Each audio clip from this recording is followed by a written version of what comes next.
ಬಣ ಉಚ್ಚಾಟನೆ ಮಾಡಲಾಗಿದೆ. ಇನ್ನು ಭಿನ್ನರ ಬಳಗ ಏನಿತ್ತಲ್ವಾ, ಅವ್ರಿಗೂ ಕೂಡ ಈಗ ಢವಢವ ಶುರುವಾಗ್ಬಿಟ್ಟಿದೆ. ರಮೇಶ್ ಜಾರಕಿಹೊಳಿ ಆಗಿರ್ಬೋದು ಆ್ಯಂಡ್ ಟೀಮ್ ಏನಿದೆಯಲ್ವಾ, ಅವರು ಕೂಡ ಈಗ ಅಲರ್ಟ್ ಆಗಿದ್ದಾರೆ. ರಮೇಶ್ ಜಾರಕಿಹೊಳಿ ದಿಢೀರ್ ಸುದ್ದಿಗೋಷ್ಠಿಯನ್ನು ನಡೆಸಿದ್ದಾರೆ. ಕೆಲವು ವಿಚಾರಗಳನ್ನು ಅವರು ಪ್ರಸ್ತಾಪವನ್ನು ಮಾಡಿದ್ದಾರೆ.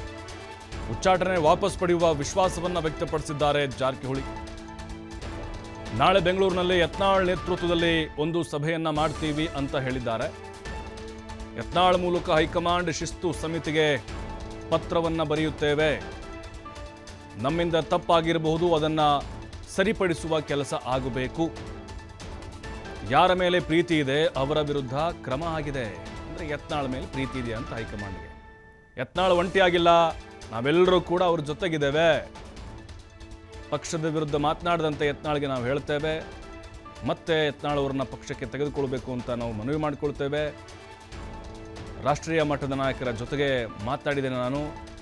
ನಾವು ಬಿಜೆಪಿ ಪಕ್ಷಕ್ಕೆ ಬದ್ಧರಾಗಿದ್ದೇವೆ ಅಂತ ಭಿನ್ನರ ಬಣದ ನಾಯಕ ರಮೇಶ್ ಜಾರಕಿಹೊಳಿ ಹೇಳಿದ್ದಾರೆ. ನಾವು ಪಕ್ಷ ಯಾಕೆ ನಿರ್ಣಯ ನನಗೆ ಗೊತ್ತಿಲ್ಲ. ನಮ್ಮ ಪಕ್ಷದ ನಿರ್ಣಯ ಪ್ರಶ್ನೆ ಮಾಡುವಂಥ ದೊಡ್ಡ ಮನುಷ್ಯನ ಅಲ್ಲ. ಪಕ್ಷ ನಮ್ಮ ಎಲ್ಲಕ್ಕಿಂತ ದೊಡ್ಡ ಪಕ್ಷ ನಿರ್ಣಯ ತಗೊಂಡು ನೋಡೋಣ. ಯಾಕೆ ತಗೊಂಡು ನೋಡ್ಕೊಂಡು ನಾವು ನಾಳೆ ಸಭೆ ಸೇರತ್ತು. ಯತ್ನಾಳ್ ನಾಳೆ ಬೆಂಗಳೂರು ಬರ್ತಾರೆ. ಇವತ್ತು ಅವರು ಚಿಂಚೋಳಿ ಫ್ಯಾಕ್ಟ್ರಿಲಿ ಇದ್ದಾರೆ. ಅಲ್ಲಿಂದ ಇವತ್ತು ರಾತ್ರಿ ಬೆಂಗಳೂರು ತಲುಪೋದು. ನಾನು ರಾತ್ರಿ ಬೆಂಗಳೂರು ತಲುಪ್ತೀನಿ. ನಾಳೆ ನಮ್ಮ ಎಲ್ಲ ನಾಯಕರು ಕುಡ್ಕೊಂಡು ಚರ್ಚೆ ಮಾಡ್ಕೊಂಡು ಹೈಕಮಾಂಡ್ಗೆ ಶಿಸ್ತು ಸಮಿತಿ ಅದು ಹೈಕಮಾಂಡ್ಗೆ ಯತ್ನಾಳ್ ಕಡೆ ಒಂದು ಲೆಟ್ರ್ ಬರೆಸಿ ಇದು ಪುನರ್ ಪರಿಶೀಲನೆ ಮಾಡಿ ಇದನ್ನ ವಿಚಾರಣೆ ಹಿಂದೆ ಪಡಿಬೇಕಂತಂದು ನಾವೆಲ್ಲರೂ ಕೂಡ ಮನವಿ ಮಾಡ್ಕೋತೀವಿ. ಯಾಕಂದರೆ ಪಕ್ಷದ ನಾವು ದೊಡ್ಡರಲ್ಲ. ಪಕ್ಷ ಏನೋ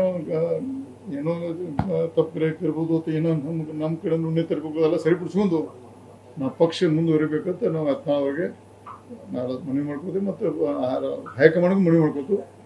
ಮತ್ತು ಇದು ಆಗಬಾರ್ದಾಗಿತ್ತು ನೋಡಿ. ಯತ್ನಾಳ್ ಅವರು ನಮ್ಮ ಪಕ್ಷದ ದೊಡ್ಡ ಸಮುದಾಯದ ದೊಡ್ಡ ನಾಯಕರು. ಇವತ್ತು ನಮ್ಮ ನಾಯಕರು ನಾವು ಇದು ಪಕ್ಷ ಯಾಕೆ ನಿರ್ಣಯ ತಗೊಂಡು ನನಗೆ ಗೊತ್ತಿಲ್ಲ. ನಮ್ಮ ಪಕ್ಷದ ನಿರ್ಣಯ ಪ್ರಶ್ನೆ ಮಾಡುವಂಥ ದೊಡ್ಡ ಮನುಷ್ಯನ ಅಲ್ಲ.